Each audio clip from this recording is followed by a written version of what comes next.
ദുഃഖത്തിലും ദുരിതത്തിലുമൊക്കെ കഴിയുന്ന ഒരു പാവം പെൺകുട്ടി.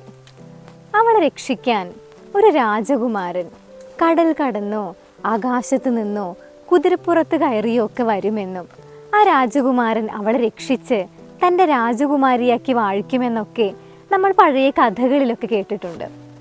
എന്നാൽ ശരിക്കും നമ്മൾ സ്വപ്നത്തിൽ കണ്ട അതേപോലെ ഒരാൾ നമുക്ക് മുന്നിൽ വരികയും അവൾ തളർന്നു പോകുമ്പോഴൊക്കെ ഒരു വീട് പോലെ അവളെ ചേർത്ത് പിടിക്കുകയും ചെയ്തു.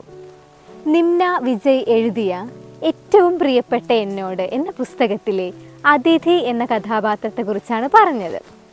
എന്നാൽ അങ്ങനെ നമ്മുടെ ജീവിതത്തിലേക്ക് കയറി വന്ന ഒരാൾ പെട്ടെന്നൊന്നും പറയാതെ പെട്ടെന്നൊരു ദിവസം നമ്മുടെ ജീവിതത്തിൽ നിന്നും അപ്രത്യക്ഷമായാലോ?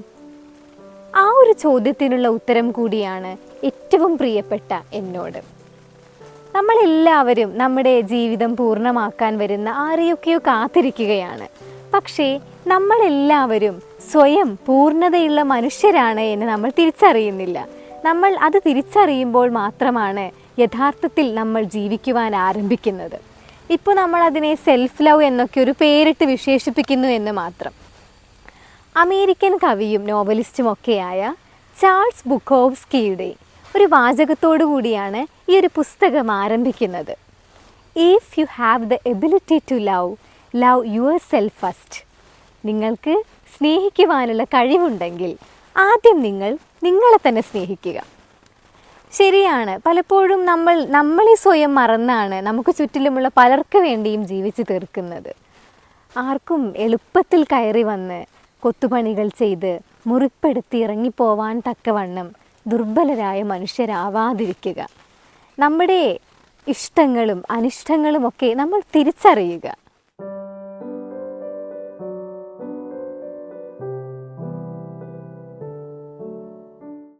മനുഷ്യന് വിശ്വാസമില്ലാത്തത് അവനവനെ തന്നെയാണ്.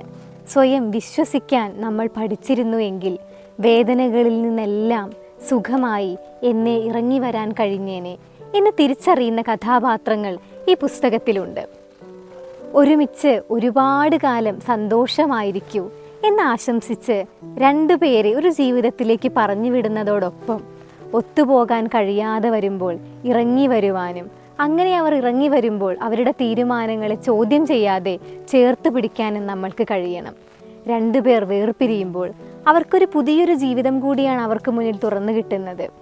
ഒത്തുചേരലുകൾ പോലെ എല്ലാ വേർപിരിയലുകളും മനോഹരമാണ് എന്നുകൂടി വായനക്കാരെ കൊണ്ട് ചിന്തിപ്പിക്കുവാൻ നിംന വിജയ് എന്ന എഴുത്തുകാരിക്ക് ഈ പുസ്തകത്തിലൂടെ കഴിയുന്നുണ്ട്.